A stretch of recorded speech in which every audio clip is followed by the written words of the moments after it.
Ex-Ajudan Presiden ke-7 Indonesia, Joko Widodo atau Jokowi, Laksmana Muda Hersan, batal menggeser Letjen TNI Kunto Arif Wibowo dari jabatan Panglima Komando Gabungan Wilayah Pertahanan 1. Letjen Kunto merupakan putra dari Wakil Presiden atau Wapres ke-6, Tri Sutrisno. Ayah Letjen Kunto, Tri Sutrisno, merupakan tokoh militer yang pernah menjabat sebagai Panglima Angkatan Bersenjata Republik Indonesia atau Panglima ABRI atau Pangap sebelum menjadi Wapres. Letjen Kunto dimutasi dari Pangkogap Wilhan 1 setelah sekitar 4 bulan menjabat.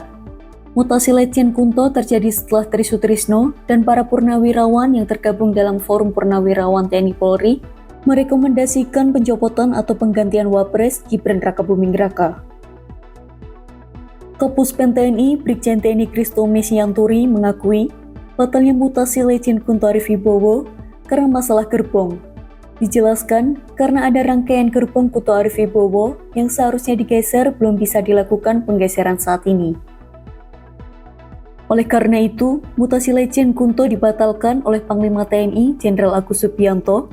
Hal ini berdasarkan keputusan Panglima TNI nomor KEP 554-A/4/2025 tertanggal 30 April 2025 mengubah keputusan sebelumnya yang dikeluarkan pada 29 April 2025. Berdasarkan KIP sebelumnya, posisi putra Wapres Tri Sutrisno itu rencananya akan diisi oleh Laksda TNI Hersan yang kini menjabat Pangko Armada 3. Sementara itu, Laksda Krisno Utomo yang saat ini menjabat Pangkolin Lamil direncanakan menggantikan posisi Hersan. Pembatalan ini juga menyebabkan para perwira tinggi yang seharusnya mengalami rotasi jabatan ikut batal dimutasi.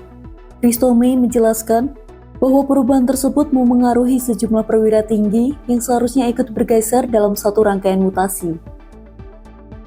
Selain Letjen Kunto, Laksda Hersan, dan Laksda Krisno Utomo, terdapat 4 perwira tinggi lainnya yang juga batal mengalami rotasi jabatan. Keempatnya yakni Laksda TNI Rudi Aviantara atau Kaskogab Wilhan II, Laksma TNI Pundi Rusbandi atau Waskomlek Kasal, Laksma TNI Beni Febri, Kadis Komlekal, dan Laksma TNI Maulana atau Staf Khusus Kasal. Ada apa di balik gegernya pembatalan mutasi Letjen Kunto? Pengamat komunikasi politik dari Universitas Esa Unggul, Jamiluddin Ritonga, batalnya mutasi Letjen Kunto. Menurutnya, perubahan keputusan ini tak lazim terjadi di tubuh TNI dan menuai sejumlah pertanyaan publik. Sebab jarang ada penganuliran keputusan dalam waktu singkat. Lazimnya, keputusan di TNI sudah melalui pertimbangan sangat matang dan karenanya belum pernah terdengar keputusan Panglima TNI dianulir dalam waktu singkat. Ia menilai perubahan mendadak itu menguatkan dugaan adanya kepentingan di luar institusi militer. Jamiluddin juga menyoroti keterkaitan waktu pergantian jabatan Kunto Arif dengan dinamika politik nasional, termasuk desakan sejumlah purnawirawan TNI agar Wakil Presiden Gibran Rakabuming Raka dicopot.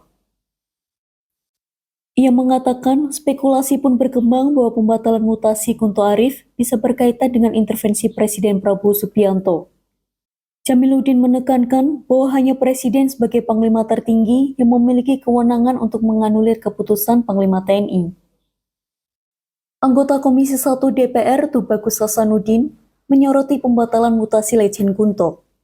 Menurut anggota DPR dari fraksi PDIP ini, pembatalan mutasi Letjen Kunto menunjukkan TNI mudah digoyah oleh urusan-urusan profesionalisme militer, khususnya digoyang masalah politik. Hasanuddin lalu menegaskan mutasi prajurit aktif seharusnya tak terpengaruh oleh opini masyarakat sipil atau tekanan politik. Ini presiden buruk bagi profesionalisme TNI, seharusnya keputusan mutasi didasarkan pada kebutuhan organisasi bukan karena permintaan pribadi, ujar dia. Hasanuddin menilai bahwa perubahan-perubahan surat keputusan yang cepat dan tak konsisten mengganggu stabilitas internal dan kepercayaan publik terhadap netralitas TNI sebagai institusi pertahanan negara. TNI, ditegaskannya, merupakan alat negara, bukan alat politik. Sebagai purnawirawan perwira tinggi TNI, Hasanuddin juga menyampaikan kritik ke Panglima TNI yang dinilai tak menunjukkan ketegasan dan konsistensi dalam menjaga marwah institusi. Menurutnya dia, kepemimpinan TNI saat ini tak baik. Ia bahkan meminta kepemimpinan Panglima TNI Agus Subianto dievaluasi.